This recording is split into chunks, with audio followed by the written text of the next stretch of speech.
अस्सलाम वालेकुम क्लास। उम्मीद है कि आप सब ठीक होंगे।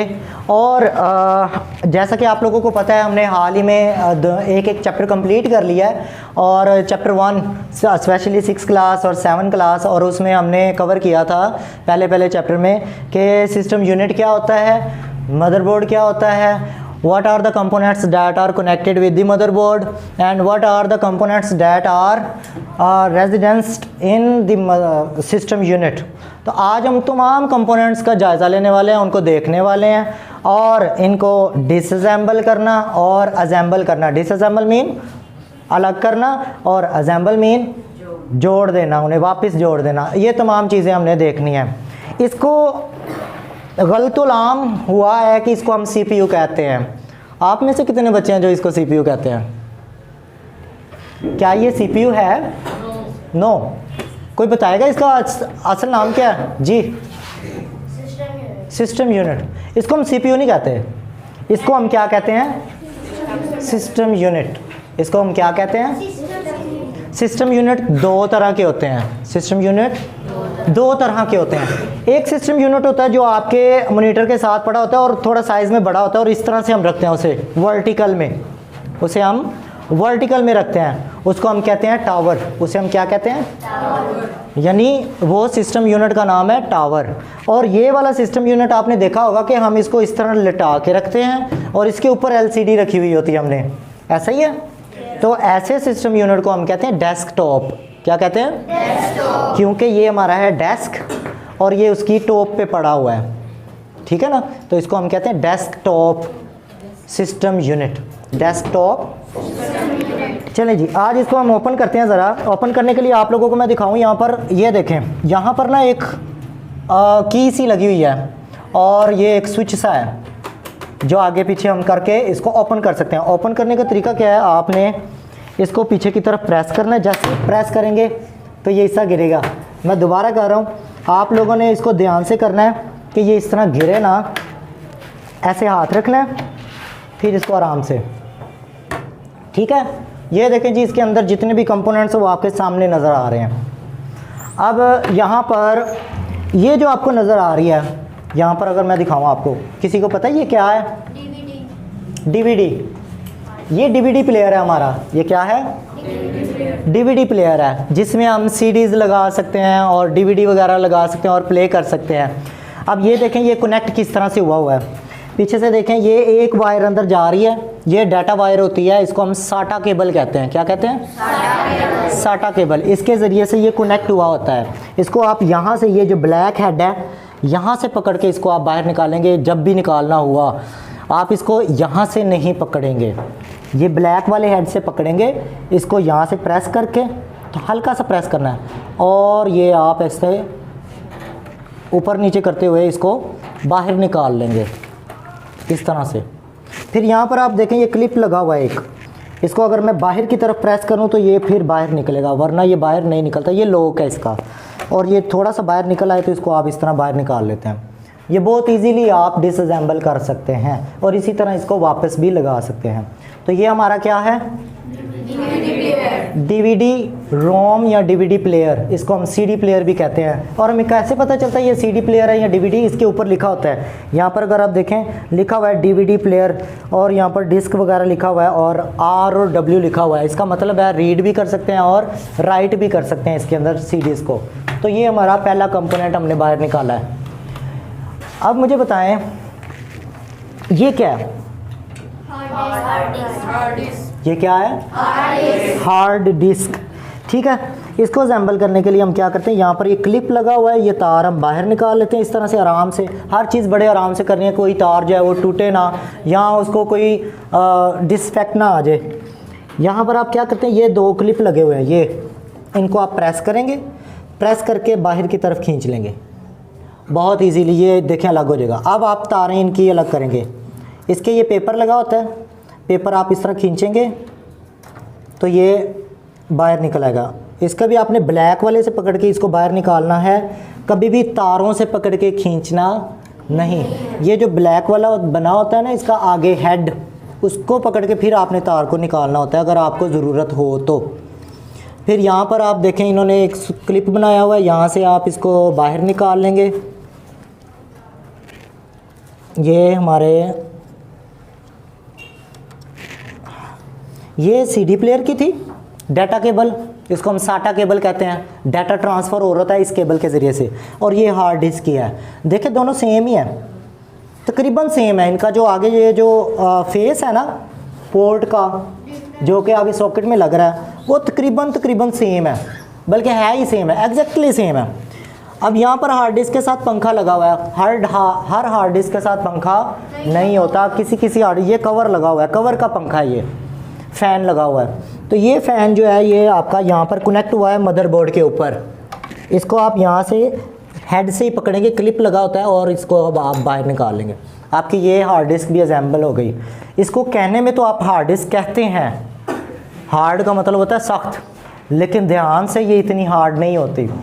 कभी आपसे यहाँ से भी हाथ से छूट के ये नीचे गिरती है, बहुत चांसेस है कि इसके अंदर जो प्लेट्स हैं वो ख़राब हो सकती हैं, डाटा जो है वो लॉस्ट हो सकता है, या कोई भी इफ़ेक्ट आ सकता है। इसलिए ये बहुत सेंसिटिव पार्ट है, इसको आपने बड़े ध्यान से कैरी करना होता है।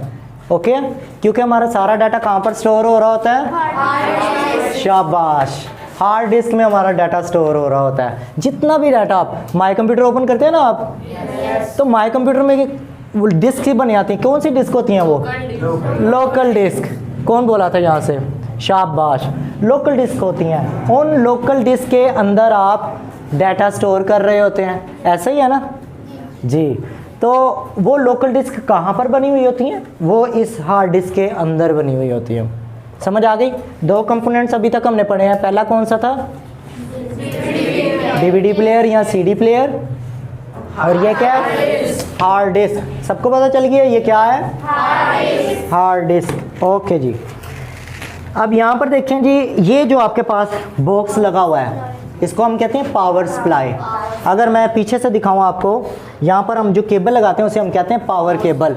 वो आप स्विच में लगा रहे होते हैं, करंट वहाँ से आ रहा होता है हमारे पास, तो उसको हम केबल को पावर केबल कहते हैं, और इसको हम पावर सप्लाई कहते हैं, क्योंकि ये पूरे कंप्यूटर को, हर कंपोनेंट्स को यही इलेक्ट्रिसिटी प्रोवाइड कर रहा होता है। आप देखें अगर, तो इसमें से काफ़ी सारी केबल्स बाहर आ रही हैं यहाँ से, ठीक है। यही केबल आपने ये देखें हार्ड डिस्क के साथ लगाई हुई थी।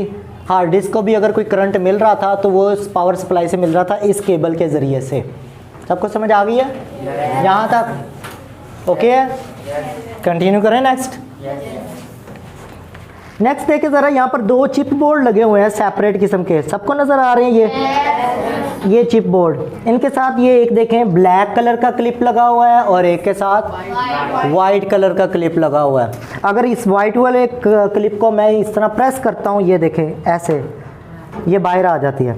इसको मैं इस तरह खींच के बाहर निकाल लेता हूँ। ये क्या है? रैम। इसको हम क्या कहते हैं? बिल्कुल, इसको हम कहते हैं रैम। कोई बच्चा इसकी फुल फॉर्म, हाथ खड़ा करना है जी, आप बताएं ज़रा, फुल फॉर्म बताएं रैम की क्या होती है? आती है आपको? कोई और बच्चा? जी मुइन साहब, शाबाश। कोई और बताएगा फुल फॉर्म क्या थी? शाबाश फाइका, आप बताएं जी। सबको याद हो गया इसकी फुल फॉर्म क्या है? रैम। ये क्या होती है? It is the working area of the computer. It is the working area of the computer. वो क्यों? जब भी कोई डाटा प्रोसेस होता है ना, जब भी कोई आप गेम लगाते हैं, पबजी लगा ली या GTA वॉइस सिटी लगा ली, सबसे पहले उसकी इंफॉर्मेशन या इंस्ट्रक्शंस या वो डाटा पहले इसके अंदर जाता है, फिर प्रोसेसर में जाता है। पहले किस में जाता है?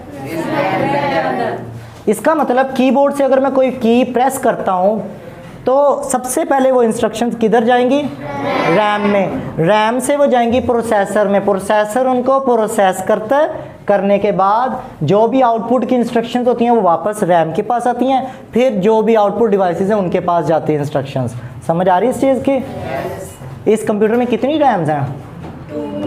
दूसरी कहाँ पर है? अच्छा ये है, बिल्कुल ठीक, ये वाली रैम, ये भी एक रैम है।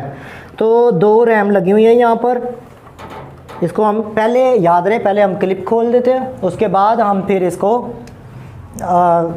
यूज़ का बाहर निकाल लेते हैं। अच्छा जी, नेक्स्ट चलते हैं जी आगे। आपको ये बहुत बड़ा सा बोर्ड नज़र आ रहा है जिसके ऊपर से हमने रैम उतारी है। This is motherboard. हमारे घरों में ना सब के सब बच्चे जब भी हम घर जाते हैं सबसे पहले घर में जाकर ना ये देखते हैं कि अम्मी किधर है। सारे बहुत कनेक्टेड होते हैं अपनी माँ से, होते हैं ना। कंप्यूटर के अंदर जो कंप्यूटर की माँ है ना, वो ये बोर्ड है। सारे के सारे कंपोनेंट्स इसी के साथ कनेक्ट हुए होते हैं, इसलिए इस बोर्ड को हम मदरबोर्ड कहते हैं। इस बोर्ड को हम किस वजह से कहते हैं? क्योंकि सारे के सारे इसके साथ कनेक्ट हुए होते हैं, इसलिए इसको हम मदरबोर्ड कहते हैं। मदरबोर्ड का मतलब मेन सर्किट बोर्ड, मेन। अच्छा, एक सवाल है आपसे, अगर ये ख़राब हो जाए मदरबोर्ड, क्या आप कंप्यूटर चला लेंगे? वाई? कोई एक बच्चा, जी आप बताएं। क्योंकि उसके साथ जो सारे के सारे कंपोनेंट जो कि उसके साथ कनेक्ट हैं उनमें करंट नहीं आएगा, सप्लाई नहीं आएगी और डाटा भी ट्रांसफ़र नहीं होगा। बिल्कुल ठीक, शाबाश। इसके लिए हल्की सी क्लैप ऐसे करनी है आपने। चलें ठीक, शाबाश। ओके जी, तो ये तो हमें पता लग गया कि मदरबोर्ड अगर ख़राब हो जाए तो हम कंप्यूटर यूज़ नहीं कर सकते। मीनवाइल यही चीज़ रैम के साथ भी ऐसा ही है। रैम अगर निकली हुई हो, रैम मौजूद नहीं है मदरबोर्ड में, तब भी आप कंप्यूटर यूज़ नहीं कर सकते, क्योंकि जो भी डाटा प्रोसेस होना है पहले रैम में जाना है, और अगर रैम मौजूद नहीं होगी तो डाटा प्रोसेस नहीं होगा। मीनवाइल वही चीज़ इसके साथ भी है, हार्ड डिस्क के साथ डाटा जाना तो इसी से ही है। इवन कि आपका जो सिस्टम सॉफ्टवेयर होता है, ऑपरेटिंग सिस्टम, वो इसमें मौजूद होता है, तो अगर हार्ड डिस्क भी मौजूद नहीं होगी तब भी ये नहीं चलता। इसका मतलब हमने ये नतीजा निकाला कि कुछ कंपोनेंट्स ऐसे हैं जो आपस में इंटरडिपेंडेंस हैं, इंटरडिपेंडेंस है, एक दूसरे के ऊपर मुनहसिर करते हैं कि अगर उनमें से कोई एक भी नहीं होगा तो वो सिस्टम अधूरा हो जाएगा। ऐसा ही है। नेक्स्ट चलते हैं। रैम तो आपने पढ़ ली, रैम की एक बहन भी होती है रोम। फुल फॉर्म क्या है उसकी, तो आप बताएं जी। Read only memory. Read only memory क्या होती है फुल फॉर्म? क्या आपको पता है रोम कहाँ होती है? मदरबोर्ड पर मौजूद होती है। ये देखें जी, आज आपको बता रहा हूँ, ये है रोम। ये एक बॉक्स सा बना होता है, सिमिलर टू प्रोसेसर ही लगता है कि जैसे प्रोसेसर होता है, प्रोसेसर भी कुछ इसी तरह का होता है। इसके ऊपर लिखा होता है इंटेल। क्या लिखा होता है? तो ये रोम कहलाती है। रोम के अंदर कौन सी इंस्ट्रक्शंस होती हैं? आप जब कंप्यूटर ऑन करते हैं ना, सबसे पहले प्यारा सा लिखा आता है डेल। क्या लिखा आता है? या जो भी कंपनी का आप कंप्यूटर यूज़ कर रहे हैं उस कंपनी का लोगो लिखा आता है। फिर बायोस इंस्ट्रक्शंस आती हैं ब्लैक स्क्रीन पर कि डिवाइसेस कनेक्ट हैं या नहीं है। वो तमाम की तमाम इंफॉर्मेशन जो होती है वो इसके अंदर मौजूद होती है। तो आपने पढ़ी होगी एक line, it contains startup instructions of the computer. ठीक है जी। इसके बाद ये देखिए एक बॉक्स है हमारे पास, अभी तो इसके पेज लगे हुए हैं। इसके नीचे यहाँ पर अगर आपको नज़र आ रहा होगा, छोटा सा, मैं थोड़ा सा टेढ़ा करके दिखा रहा हूँ, वो आपको नज़र आया? एक जैकेट सी बनी हुई है। ये जैकेट प्रोसेसर की है, इसके नीचे प्रोसेसर मौजूद होता है। ठीक है, इसके नीचे प्रोसेसर मौजूद होता है, और वो प्रोसेसर जो है वो मेन, उसको कहते हैं सीपीयू। उसको क्या कहते हैं? सीपीयू। तो इस बॉक्स को आप सीपीयू नहीं कहेंगे, उस चिप को, वो जो इतनी सी चिप होती है उसको हम सीपीयू कहते हैं। ठीक है, सबको समझ आ गया? आज का हमारा लेक्चर यहीं तक था, कंपोनेंट्स के बारे में, और हमने देखा कि किस तरह चीज़ें मौजूद हैं। एक चीज़ रह गई है, ये देखिए यहाँ पर सेल है, मैं इसको निकाल के दिखा रहा हूँ आपको। ये देखें सेल, बिल्कुल उसी तरह, लेकिन ये थोड़ा सा बड़ा है। आपने रिस्ट वॉच यूज़ की होगी, उसके अंदर भी सेल्स होते हैं। लेज़र यूज़ की होगी, उसमें भी सेल होते हैं। इवन के छैया वाला मोबाइल है, उसमें भी सेल होते हैं। निकालें कभी अपने छोटे भाई का तोड़ के मोबाइल, तो उसमें भी सेल होते हैं। ये उससे थोड़ा सा बड़ा होता है। ये क्या काम करता है, ये बहुत इंपॉर्टेंट कंपोनेंट है इसका। और ये क्या काम करता है, आपने देखा होगा अक्सर हमारे लोड शेडिंग की प्रॉब्लम होती है, बिजली यकदम चली जाती है या शॉर्ट सर्किट की वजह से बिजली बंद हो जाती है। ये वो चीज़ है जो कंप्यूटर को थोड़े वक्त के लिए वोल्टेज करंट प्रोवाइड करती है ताकि जो डाटा रैम के अंदर है वो वापस स्टोरेज डिवाइस में जा सके। ठीक है, इसके अलावा एक और काम करती है ये, आपकी क्लॉक जो होती है, घड़ी, वो पल्सेस के साथ चलती है। ये पूरे मदरबोर्ड को क्लॉक पल्सेस प्रोवाइड कर रहा होता है, करंट प्रोवाइड कर रहा होता है क्लॉक पल्सेस की सूरत में, सिग्नल्स की सूरत में। ठीक है, जिसके ज़रिए से आपकी डेट और टाइम सेट होता है। डेट और टाइम आपका इस सेल की वजह से सेट हो रहा होता है। खुदा न खास्ता अगर ये डेड हो जाता है, इस्तेमाल होता है तो डेड भी हो जाता है, तो आपकी जो कंप्यूटर का टाइम है वो हर बार ख़राब हो जाता है। जब भी आप ऑन करते हैं टाइम ख़राब हुआ होता है, ये एक निशानी होती है कि आपका सेल ख़त्म हो चुका हुआ है मदरबोर्ड का। ठीक है, और एक और चीज़ भी आ रही होती है मैसेज, जब आप कंप्यूटर ऑन करते हैं तो वो कह रहा होता है system alert system battery voltage is low. ठीक है, और नीचे F1 कह रहा होता है, F1 प्रेस करें। उसका मतलब यही होता है आपकी जो सिस्टम बैटरी वोल्टेज है, यानी ये वाली बैटरी, उसके वोल्टेज लो हो चुके हुए हैं, ये वीक हो चुकी हुई है। चलिए जी, अब आपके सामने मैं इसको असेंबल कर रहा हूँ और फिर हमारा ये लेक्चर ख़त्म हो जाएगा। तो सबसे पहले हम रैम को वापस लगाएंगे। रैम वापस लगाने का तरीका ये है हमारा कि आप इसको देख लेंगे, यहाँ पर कट मौजूद होता है। ठीक है, डिफरेंट रैम है, DDR1, DDR2, DDR3, ये इनके नाम हैं इनकी बनावट के लिहाज से और इनके काम के लिहाज से। तो उनमें कट होते हैं, किसी में 2 कट होते हैं, किसी में कट दरमियान में होता है, किसी में यहाँ पर साइड पर होता है कट। तो ये कट जो है ये आपने गौर से देखना होता है कि वो कट यहाँ पर स्लॉट है, उस स्लॉट के ऊपर आ रहा है या नहीं आ रहा। तो आप उसके ऊपर रखेंगे, पहले रखने के बाद आप इसको अंदर प्रेस करेंगे, क्लिप खुद ब खुद क्लोज़ हो जाते हैं। आप सिर्फ प्रेस करते हैं, क्लिप खुद ब खुद क्लोज़ हो जाते हैं। लेकिन कट अगर नीचे नहीं है तो ज़्यादा ज़ोर ना लगाएं, ये चिप टूट भी सकती है। दोबारा इसको लगाएंगे यहाँ पर भी वाइट स्लॉट के अंदर और इसको इस तरह प्रेस करेंगे तो ये क्लिप क्लोज़ हो गए बिल्कुल ईजी वे में। ठीक है, इसके बाद हम क्या करते हैं जी, हार्ड डिस्क को असेंबल करेंगे।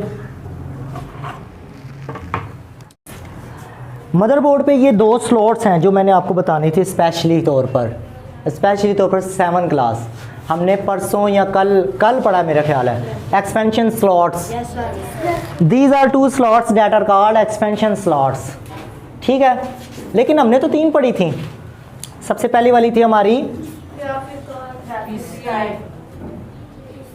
चलें, PCI स्लॉट और AGP स्लॉट हमने पढ़ी थी, और एक और थी ISD। क्या थी? Industry standard.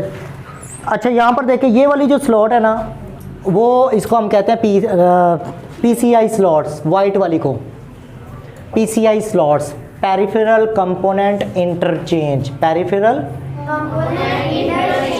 ऐसी डिवाइसेस जो आप इजीली कनेक्ट भी कर सकते हैं और प्लग इन भी कर सकते हैं, प्लग आउट भी कर सकते हैं, इजीली यूज़ कर लेते हैं, उनको हम पेरिफेरल डिवाइसेस कहते हैं। तो वो अगर आप यहाँ पर लगाना चाह रहे हैं, जैसे साउंड कार्ड है, फिर ग्राफिक कार्ड हो गया, नेटवर्क कार्ड हो गया, वो हम इस स्लॉट में लगाते हैं। ठीक है, ये वाली स्लॉट होती है AGP slot, accelerated graphic slot, accelerated graphic slot. ठीक है, तो AGP स्लॉट जो होती है इसको हम यूज़ करते हैं, स्पेशली ये बनी होती है, ये बहुत फास्ट होती है 3D कार्ड लगाने के लिए, गेम कार्ड लगाने के लिए, गेम्स खेलने के लिए, ग्राफिक्स का काम करने के लिए ना हम ग्राफिक कार्ड लगाते हैं। स्पेशली डिज़ाइन किया गया है ये वाली स्लॉट जिसमें हम उसको प्लग करते हैं। ठीक है, एक्सपेंशन स्लॉट समझ आ गया अब आपको। अब हम करते हैं जी असेंबल पार्ट्स को।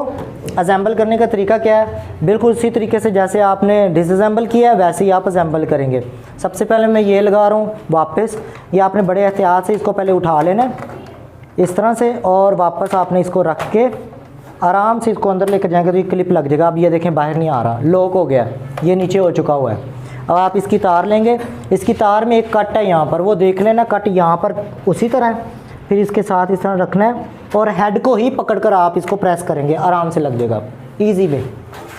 ठीक है, उसके बाद आप हार्ड डिस्क लेंगे, ये हमारी हार्ड डिस्क थी, इसी तरह ये ऊपर थी, लेकिन इसके फ़ैन का ये जो है, अगर आप ये नहीं लगाएंगे तो फ़ैन नहीं चलेगा। मदरबोर्ड के ऊपर यहाँ पर ये देखें 2 पोर्ट हैं, ये भी फ़ैन के लिए, ये भी फ़ैन के लिए है, लेकिन ये वाला पोर्ट बहुत बड़ा है, इसके अंदर तो ये लगेगा नहीं, तो यही वाला होगा, इसके अंदर ही हम लगा देंगे इसको। इसमें भी ये क्लिप होता है, यहाँ पर देखें एक आगे जंक्शन सा बना हुआ है, ये क्लिप उस साइड पे होगा।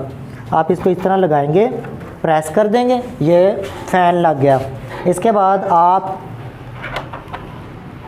ये वाली तार जो थी इसको यहाँ पर वापस क्लिप में लगाएंगे, ऐसे इसको यहाँ पर लगाएंगे और इसको यहाँ पर कनेक्ट कर देंगे, ऐसे ये कनेक्ट हो गई। फिर ये वाली तार थी, इसको यहाँ से क्लिप के अंदर से लगाएंगे, ये इसका क्लिप है यहाँ पर, और यहाँ से आप इसको खींचते हुए, ये थोड़ी सी और लगानी पड़ेगी आगे, यहाँ से लगाते हैं, ठीक है। और इसको यहाँ से ऐसे, यहाँ से रखें, उंगली ऐसे प्रेस करेंगे तो ये लग जाएगी आराम से। याद रहे बड़े ध्यान से काम करना, तो ये यहाँ पर रखेंगे और इसको ऐसे दोबारा प्रेस करते हुए वापस लगा देंगे।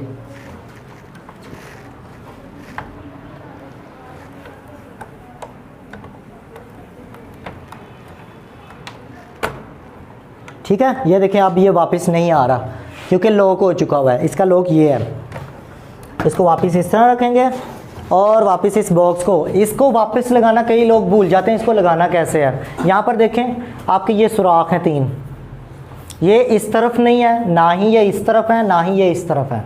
ये 3 सुराख आपने हमेशा अपने ऑपोजिट साइड पे रखने हैं और आपने यहाँ पर इसको देख लेना है कि यहाँ पर ये 3 चीज़ें हैं, ये 3 स्लॉट उसकी तरफ होंगी। इसको ऐसे करेंगे, उन 3 स्लॉट पर इस तरह आप रखेंगे, हमेशा अंदर वाली साइड से देखते हैं, ठीक है। मैं आपको इस तरह घुमा कर फिर दिखाता हूँ, ठीक है। ऐसे करके